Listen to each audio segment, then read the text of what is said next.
Hello again to another episode, and today we call it Winning for Life. And why we call it Winning for Life and how the process was, that is a part of the topic.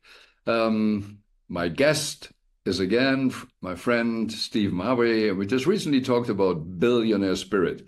And I even said, oh, the future, we will have more the billionaire spirit in front.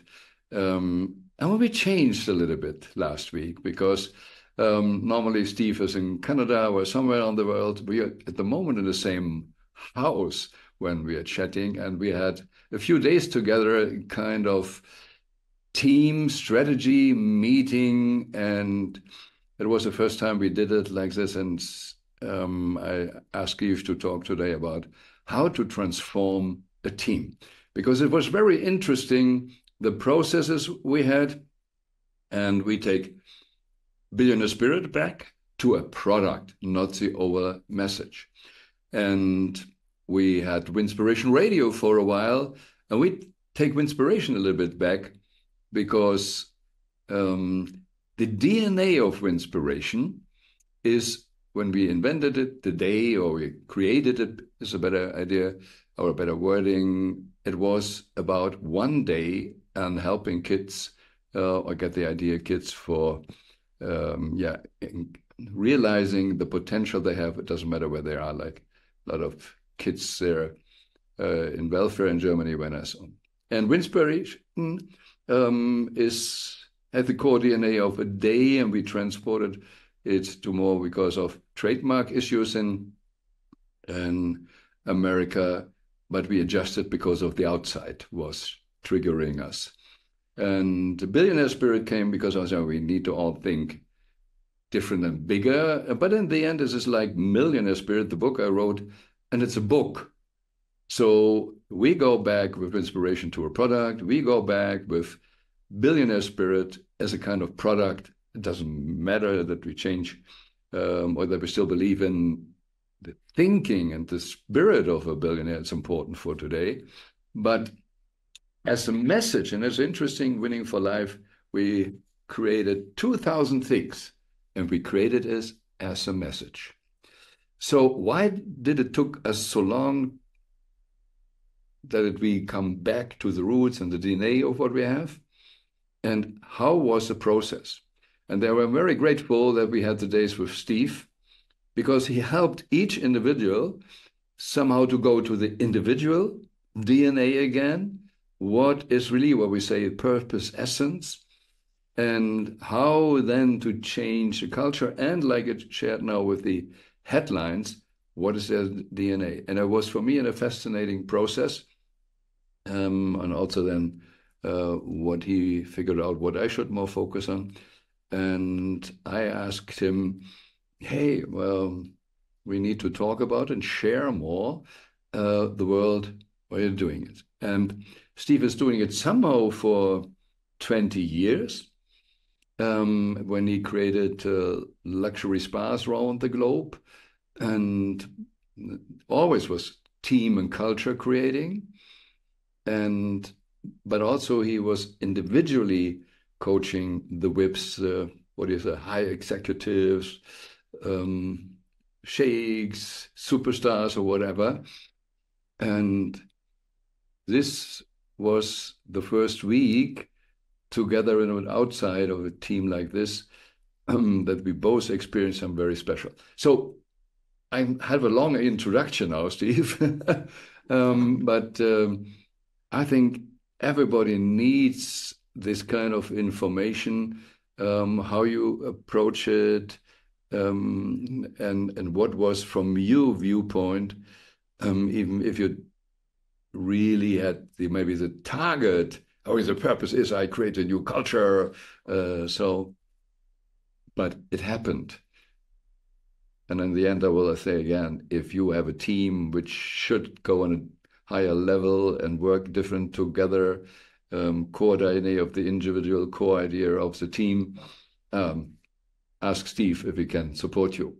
But here now, the advice from Steve on the on YouTube, but first of all on the UK Health Radio.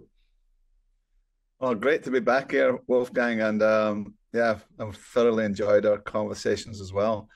I think that what we discussed, one of the key ingredients is that, in the pursuit of personal and professional fulfillment, um, I think it's so important that we align oneself, our true self, with that purpose, what it is that we're trying to create.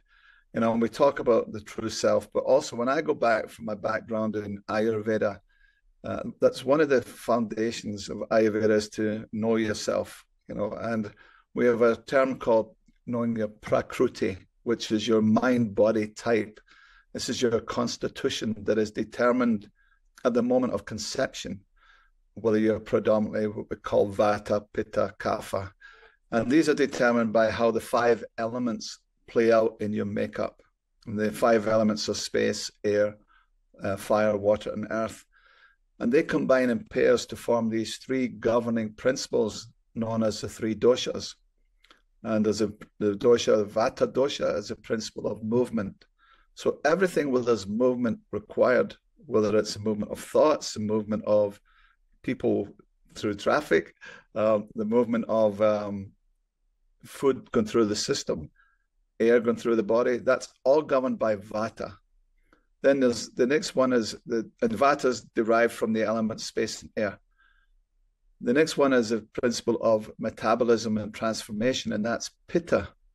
And so that's also derived from the elements of fire and water.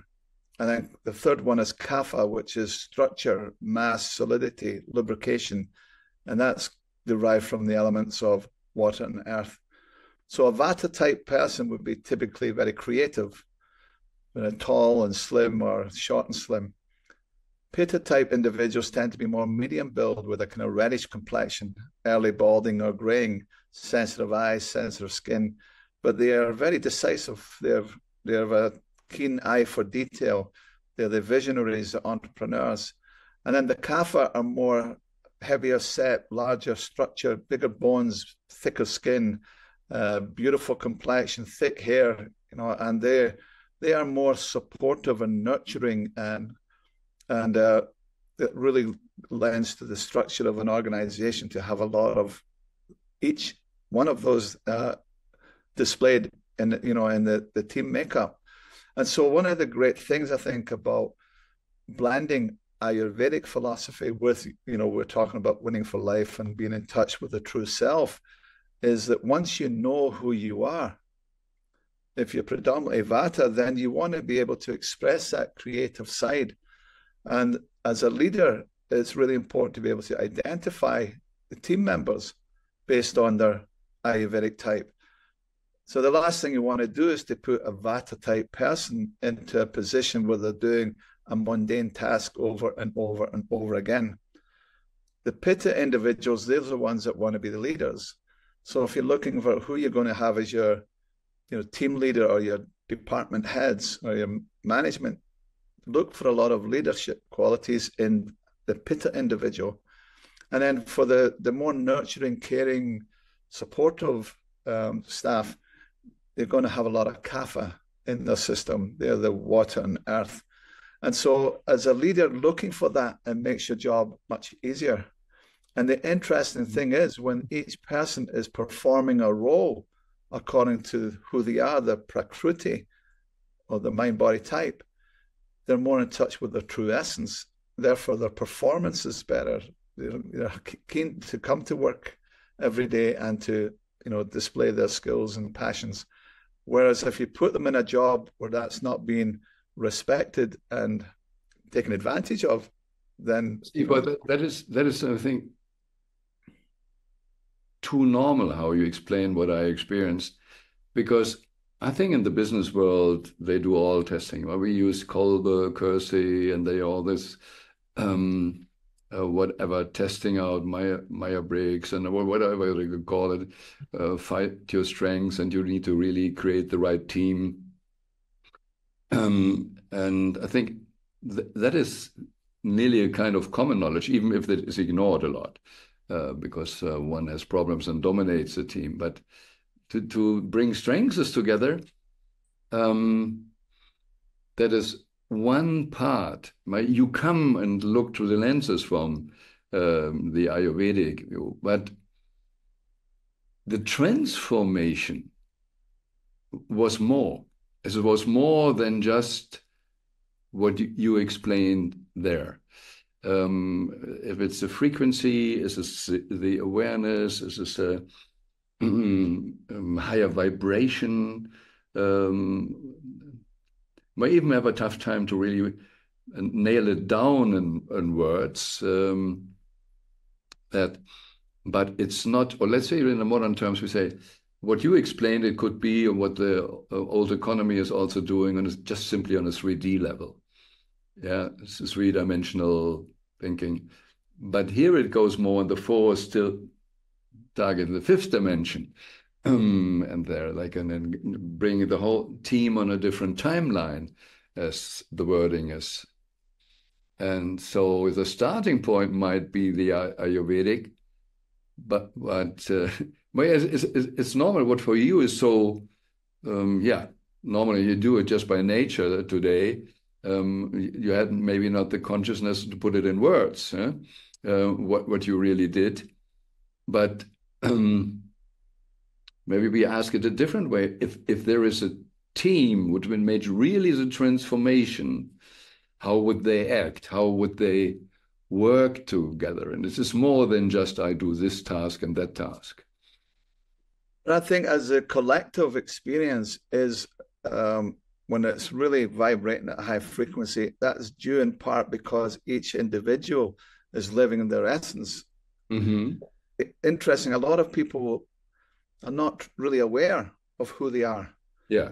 And sometimes it takes going through a process of investigation with them to they think that they're passionate about doing a certain task, and then they discover that they don't really like doing that at all. They would much more come alive when they're doing something they really love. And so I think it's like any team, whether it's a soccer team or a team of workers in a spa, is we're looking at the positions that we need filled in that team and who are the best players for that position. Mm-hmm. And when people know what they're good at and what position they're playing, and then when they realize that the game plan is also in alignment with the common vision of the whole team together, then they can't wait to participate and collaborate and help one another. But if it's someone who feels that they're on their own and they're not quite sure of where they're going or what's been asked of them, then that shuts down their energy. And so they tend to vibrate at a lower frequency. But if everyone's frequency is being raised up because they're all living their true purpose, then it can only enhance the team as long as they're... There's another point we just we went very fast over it. If they don't know what to do. Yes. If I go with the essence, I say they don't know how to be, be their true self.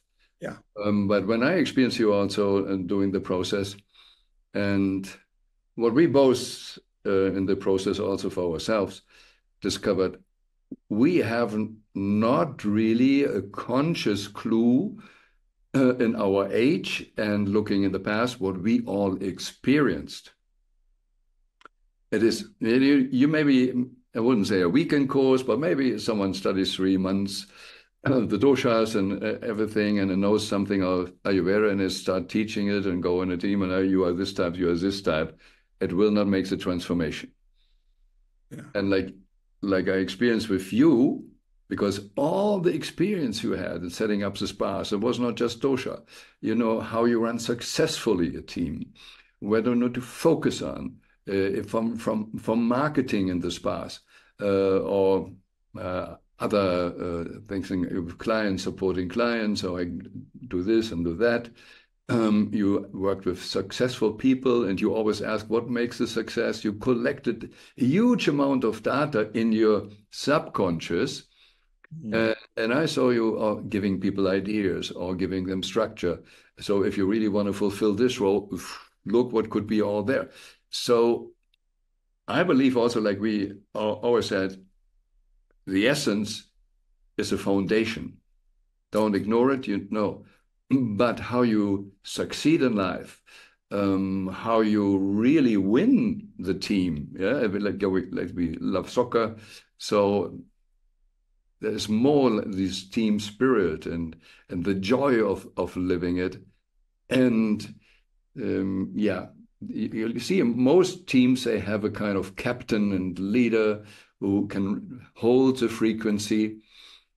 And I saw, for me at least, I mean, that's why I wanted to talk with you today about it. It's incredible what you do, even not really thinking about it. It comes so natural out your subconscious, and there's so much more about just the doshas. Yeah, and as you say, it's quite difficult to put that into words because Yeah. it's coming from years of experience. And I think that's the same with anyone who's successful at what they do, whether it may be an athlete or a musician or whatever. I mean, we just watched a video the other day with a gentleman teaching a celloist how to play. Mm-hmm. Uh, and I was saying to you how difficult that was for him to play piano like a novice when Mm-hmm. he's an expert. Mm-hmm. And I think that's it's hard for us to do that consciously, how to break that down into simple steps. Yeah. So it's something I don't know if it's just a gift that we're born with that we can get the ego out the road and surrender to the knowing that all is there. Any problem that's presented, we know there's a solution for it, and it's really about getting ourselves out of the way a lot Mm-hmm. of the time and allowing that to come through and having that present moment awareness to recognize those messages when they're coming through. But it's also the same with tuning into that other person to see what's coming through them that they may not be aware of. Yeah.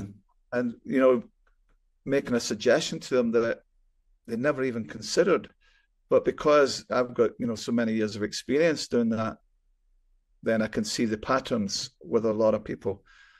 So yeah, it's difficult to really condense and put into words exactly what it is I'm doing. I think it's just coming. Maybe it's not the doing. Maybe it is the being. I'm just being one Sure. with. A human being, but if you say that, I mentioned before the fourth and fifth dimension, um, because what you just said in wording is also you connect them. So first of all, you need to know who you are, that you're on the 3D level, not try to accomplish something what is against your nature. Then you're always in a problem. You can't connect really. You can't be in spirit. But your gift is with the transformation, help them on the 3D level, find their true self, but even how they can have a bigger impact on the 3D level. But the main thing is somehow your magic is also to help them to at least get a glimpse on the fourth and the fifth dimension. Yeah. And connect them so that they can get also an insight and connected. That's a call it true self, higher self, and that they start listening and trusting this voice. Yeah. And I think so many people have never been given that encouragement, and so many people have been almost But like, education is even the opposite. yes, Yeah. yeah, they've been put into a box and told this is who you are, this is who Yeah. you need to Yes. be. But when they get that glimpse of, that the true essence of who they are and the infinite possibilities available to them, Mm-hmm. someone, as you say, can hold that space for them to. Mm-hmm. It's almost like a mirror to mirror back to them so they can see their own uniqueness, and Yeah. then from that place they get a glimpse of, you say, the fourth and fifth dimensions, and then they become unstoppable. Yeah. But if they're operating down in that third dimension and giving their power away to some so-called authority outside of themselves, Yeah. but really get in touch of that inner self, Yeah. they say they're limitless in what they can do. Yeah. And like the more you're connected with the conscious field, or like say like the quantum soup, whatever the simple words is, it is unlimited possibilities. Yeah. So, and if we connect and tap into this field, we have unlimited possibilities. And life in this way is limitation, but the self should make the decision, oh, I like to limit for the experience to this and this and that, and not limited by the outside. That is a big difference. And like we had the saying also in Facebook and YouTube channel,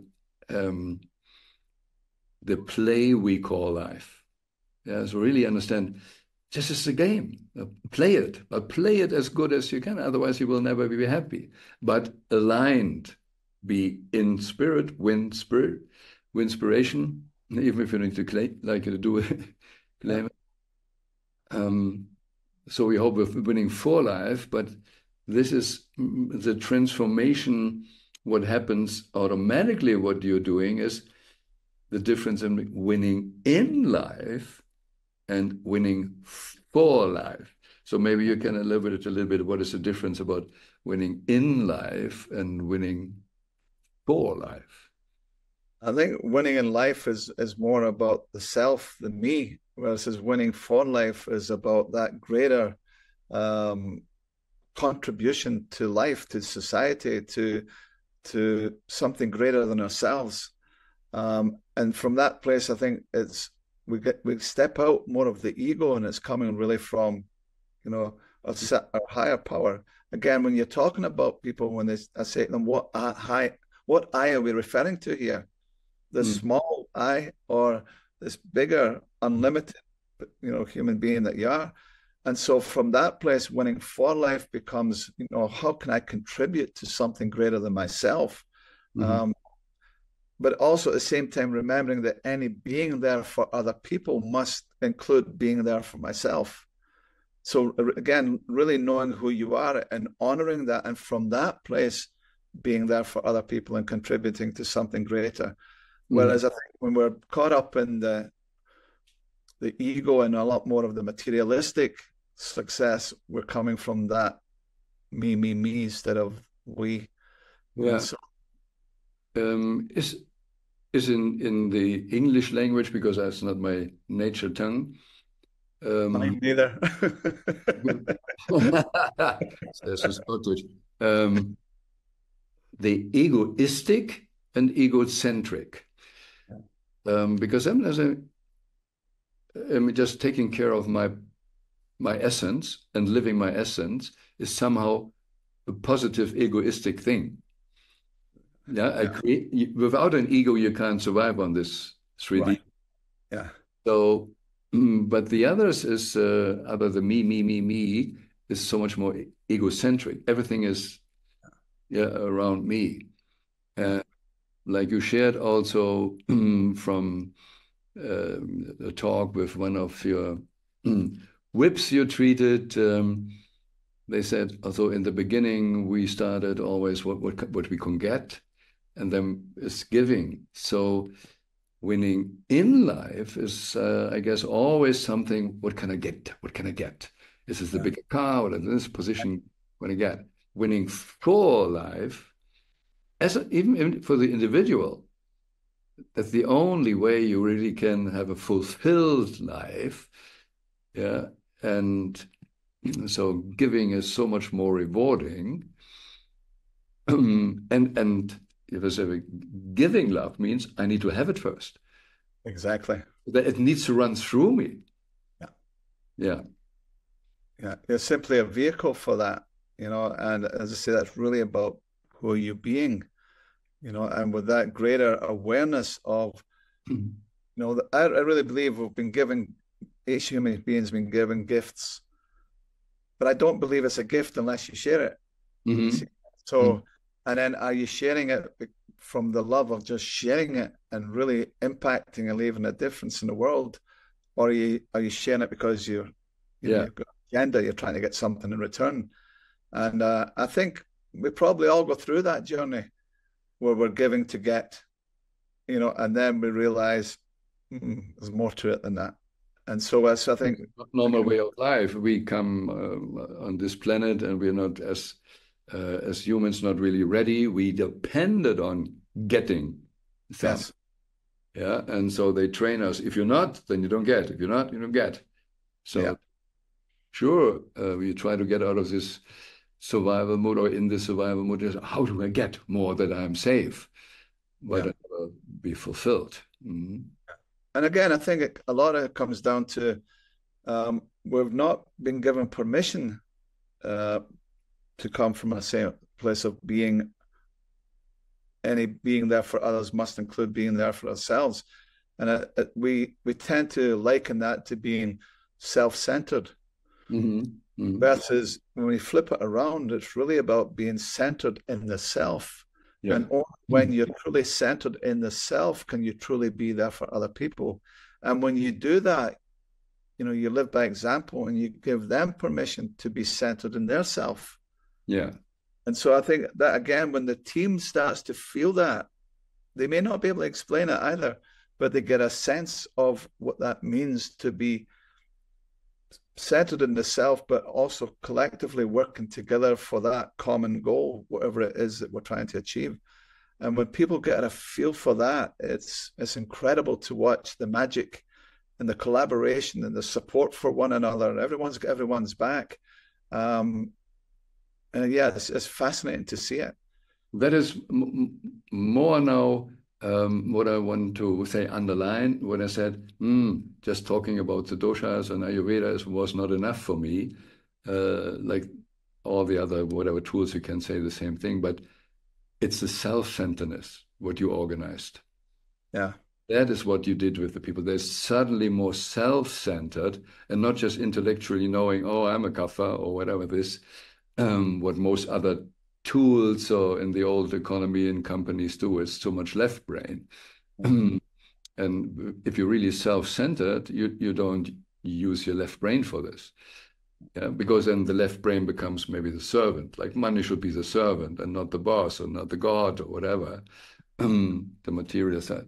It's like simply also then the understanding of cause and effect. Yeah, everybody's working on the effect and and I tried it also. If I have this and I have that, then I must be happy. No, bullshit.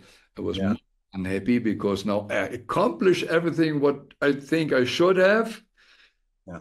And so suddenly it was even worse because then I realized, oh, nothing on the outside can make you really happy in this way. Exactly. And you see so many people, and I've worked with so many people that have achieved everything materialistic success that we would think would be the goal in life to strive for. Mm-hmm. And every single one of them said, they weren't fulfilled. It wasn't about that. Yeah.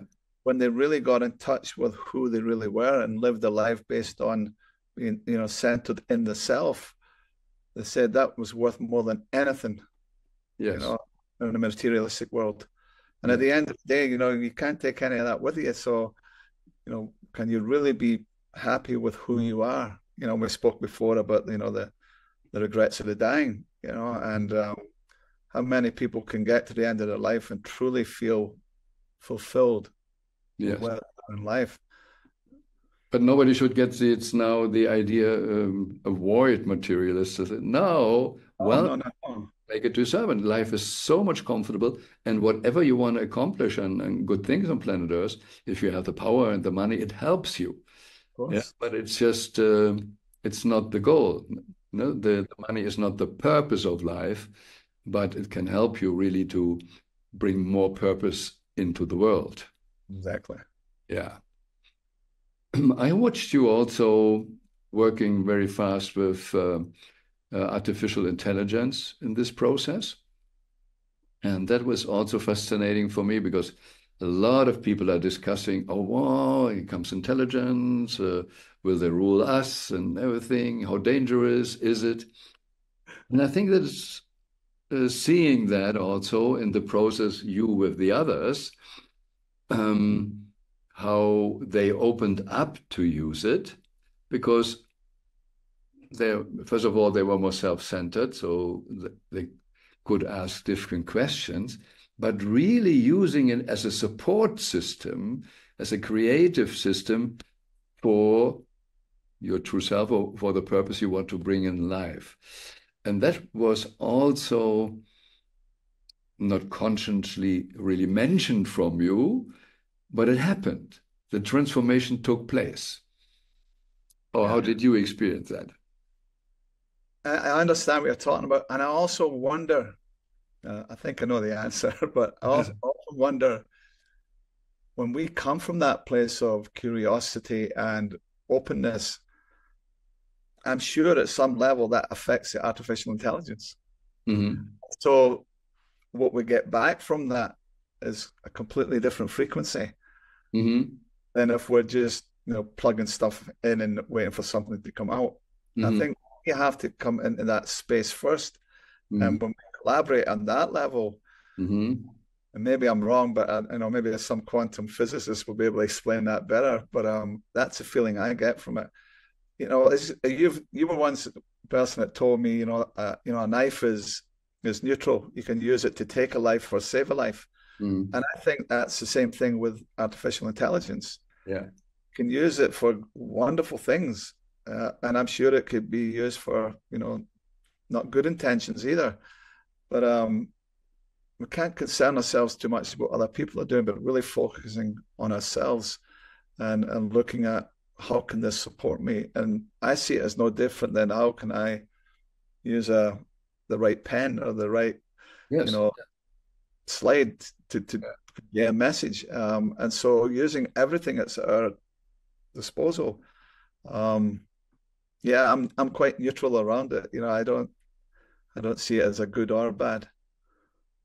If I try to translate it different, is if you feel like a victim and you send ChatGPT and gives you directly a qualified answer or is writing you a better seminar script or whatever, you can shit your pants and say, oh gosh, how can I ever compete? The victim finds always possibilities to get more proof that I'm a victim and manifest that.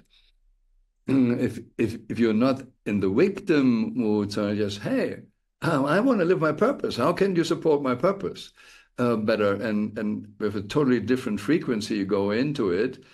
You take it out and says, oh no, I don't like this idea, but this is interesting. And like you also then, I saw you wrote how you shaped the questions and no, you can do better, ChatGPT or whatever. Yeah, I don't take your first answer, so work on it.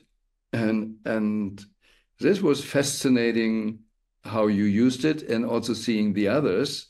The whole transformation, like I said, just starting with the dosha, the connection, the different energy, and then their flow, that all got different perspectives to life, how to use tools, how to see more possibilities, even if it's partly overwhelming, how many possibilities suddenly there when you first saw there's nothing. But here we come back to the soul, the purpose. It's easier than to select what really fits. And I think again, if you look at that, artificial intelligence, like you're tapping into that quantum that field of infinite possibilities, then it's like, wow, this is so exciting. This is curious. I want to discover more. Yeah. And then going different, as you say, different questions to see what would come up. But Mhm. I think it would be really interesting to sit beside someone who had a different viewpoint about artificial intelligence and Mhm. pop in the same question Mhm. if the same answers would come back. Yeah. You know, I think we affect it based on who we're being when we ask the question.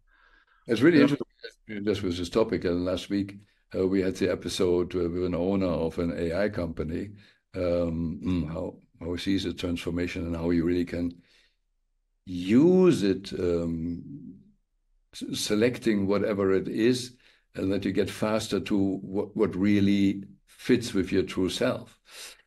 And we just come a thought, would you say, if you were afraid of the possibilities of ChatGPT, because logically all over the globe is more than I know, if I have stress with that, I can't even be really connected with the higher spirit because there are even more possibilities. And again, I think that's about the meaning that we give things, and then the emotion we attach to that meaning. Mm-hmm. Someone gives a so-called negative meaning Mm-hmm. to artificial intelligence. It's a different program I use. It's not ChatGPT. I think if they're coming from that negative energy, and I think it's going to really impact what they get back. But if you're coming from a neutral place with it and asking, and as you said, the speed that the answers come at, I found myself, the speed that the questions were coming at were Mm-hmm. almost congruent with the speed that it was coming at. Yeah. You know? Yeah. And it's seeing that shift in myself of where did that question come from? Where did that one come from? And the more I was getting stuff, but another question would come. And I found that was just fascinating, and then watching the team having the same effect with them, that they started to get in touch with that higher part of themselves that they hadn't been in touch with, and so then they saw the possibilities of what they could be doing, have in their life. Yeah. Because then this is a normal life. The more you aligned, you get ideas. Yeah. Someone is, whether you said a channeling or whatever the words out there, you get the information through you, and then you can there very fast. You have a question, the answer is immediately there. If you're on the frequency, it's already there. The fantasy of time we have here only on a 3D level. Yeah. And the non-duality, there is no time. So you get everything immediately. Question, answer, question. Okay, we need to have here a kind of millisecond that we can think and talk about it. But in reality, yes. So ChatGPT or the modern artificial intelligence is not the invention. It's just a tool to create what really there is different on the 3D level. And it's the same with with applied kinesiology, the science of muscle monitoring or muscle feedback. Yeah. Personally, I get to the point where I'm asking a question, and before I actually do the muscle test, the answers come through. Yeah. And the muscle test just becomes a confirmation that I was true, that the answer was correct, that I had the answer all along. But it's a nice tool to confirm that we're on the right path. And I'm seeing similarity working with the artificial intelligence that there is a tricky thing if you just say that, because what kind of training did you need, or let's say someone else needs, to really, when you said, okay, the testing is just, okay, the idea is true, or my ego has an idea and I want to test it that this is the same outcome. How can you really trust the voice? How you can trust your testing? I think there are a lot of people not clear with the question and how to differentiate these information and the ego testing. Yeah, I think it really is. Again, it's about getting yourself out the road, the lower self out the road. Yeah. And I also believe, that a lot of insecure therapists hide behind techniques. Yes. Yeah. And so if it was a technique, in my opinion, if it was a technique, you could use the same technique every time with everyone and get the same outcome, but you can't. And so don't rely on the technique. It's come from that being. And it's an exchange of energy between, working with a client and yourself. And when you really tune into that, and it's almost like you become one with that client. And so you're in that same frequency. So the answers are coming through you before you can even do the muscle test. But again, it's trusting that. And I think that trusting only comes through repetition and experience, that you can be detached from the outcome. Exactly. Very detached from the outcome. Yeah, because that is important. And I admired, it was for 4 days or whatever, how patience and you like in the first minute and after 4 days.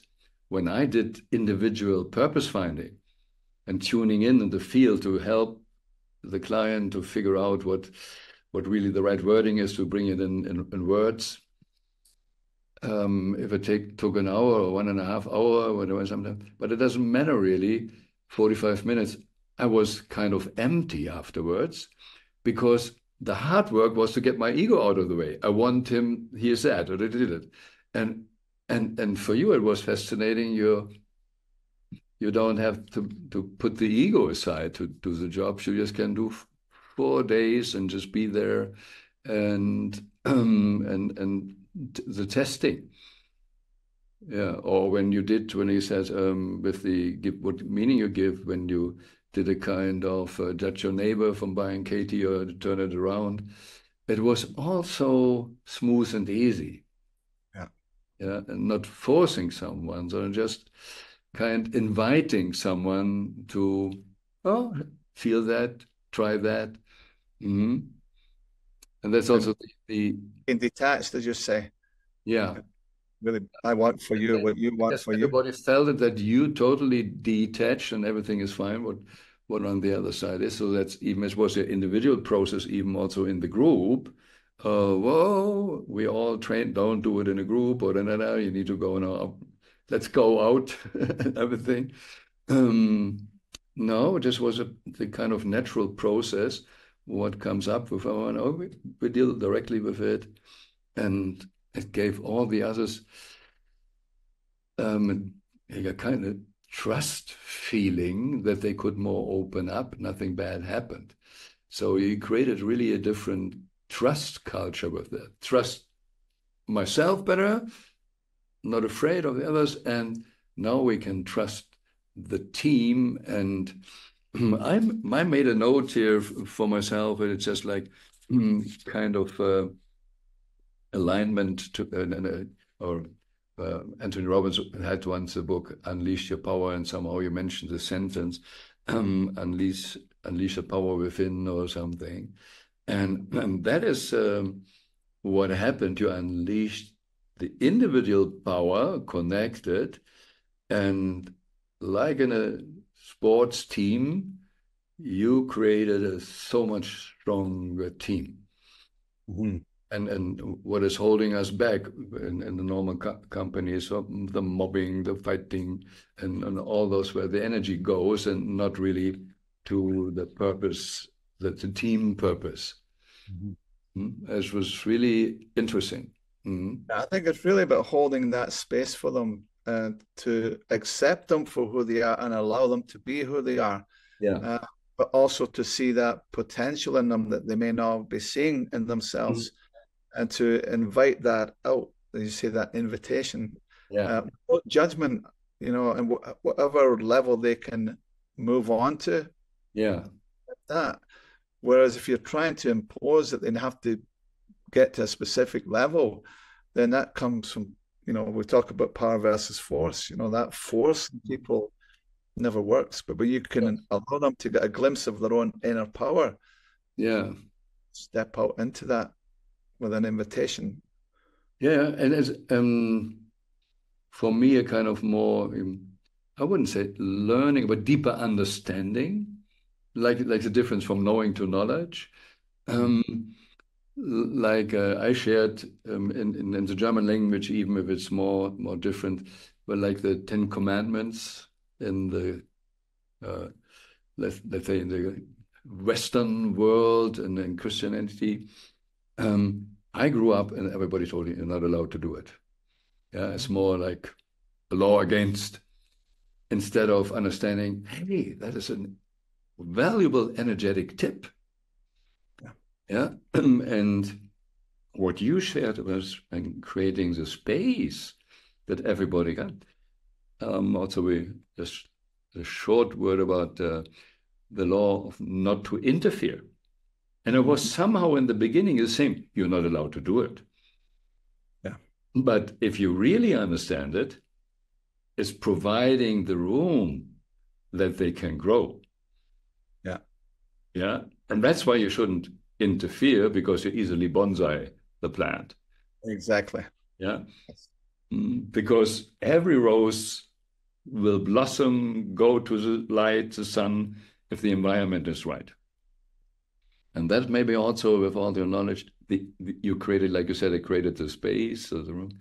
you created the environment that every plant slowly opened up and is really whatever that they need, they could get, and they started to open up and blossom and understood, oh, we don't need to be all roses, but together we can make a flowerful garden. Huh?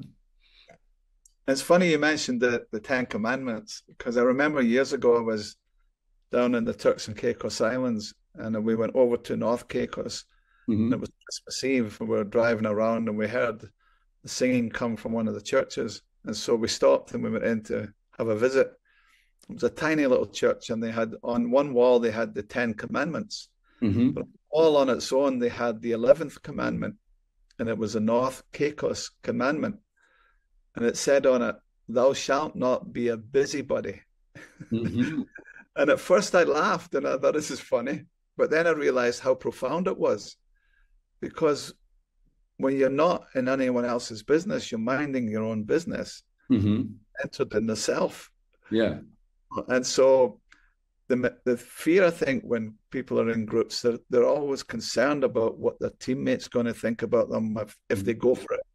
And, you know, they'll be saying, who do you think? Yeah, you'll never do that or whatever. Or, you know, they break away from their family, what they've ever achieved. And so when you're in that environment where everyone is supportive of one another, but being centered in the self, you know, individual, but not separate. You see, we're all individuals, but we're collectively together, and all supporting one another and moving in that common direction. I think that's the magic, and who doesn't want to be in that?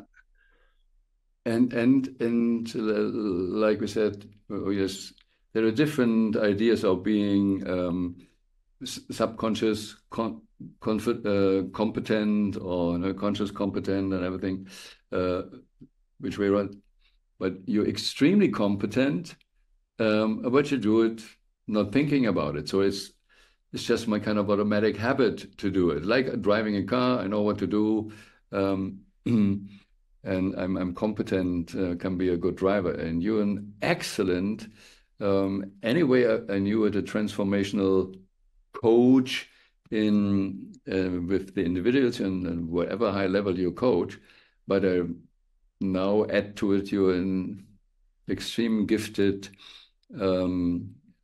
transformational team creator, and maybe I have not really your permission, because I just see there are a lot of teams. So you did it in the spa industry, and here this was more, what do you call it, personal development or coaching industry. But somehow you do it, the different billionaire clients or whatever you have, they have different businesses, and somehow you always indirectly coach the people who are working with them. And so even if it was not the idea of team coaching. So I really, if the listener has an idea, doesn't matter if it's high investment bankers, if it's a football team or whatever. If you want to transform your team, dare to write to Steve and ask him if he has a time and possibilities where you need. And I recommend to really do it not just via Zooms. I really bring the team in the same room, because the frequency change, like you said, holding the room is so much easier and more valuable. And we worked on also what I should do more in the future and focus on limit. And with his help, I said, okay, do more the prime coaching and speaking. So I speak now out and share what Steve is doing. And my prime coaching is also kind of transformational, but always more having a successful self-employed to really transform into an entrepreneur, and from there or create a new culture. But I'm not as patient or gifted as Steve working with the team. So I can do with the entrepreneur and help them. But if you have a team, don't hesitate and ask if you can't imagine, if you're never like on the fourth or the fifth, you have no clue what your team is capable of. and what you with the team are capable of. Yeah, and I just realized, and in doing personal development for so many years, and if you have the feeling I know it all, and here comes Steve and shows you a totally new dimension, I really can recommend. Uh, Try it out. Try it out. You only can win. Yeah, together we are more. Yes. Steve, thank you very much.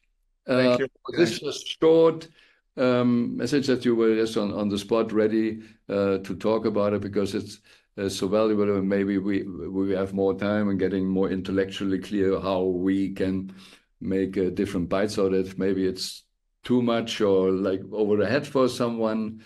How to experience what we are talking about, experience. Yeah, because if you make a transformation, you see a totally different world. You have totally different feelings. It's really like what they say, changing timelines. And if you make a real transformation, go in a different frequency, the past gone, the old past is gone. It's like if you change the radio channel, oh, on this one, there's never news, or there's never this music, and it will not come. This is not the past on this frequency in this channel. And that is incredible with the transformation Steve did, and I saw taking all the past in this way out of the team, that not the past is dominating the future anymore. And it's so incredible, and especially in times when we're changing, we're talking about AI, we all know there's a big shift going on. And if you really cut off the old ego and create yourself totally new, that would open up to a wonderful world. For sure. Thank you, Steve. Thanks again, Wolfgang. Always a pleasure. Keep on doing the work. And okay, we have another 3 days in another business, so it will be extremely valuable to watch you more.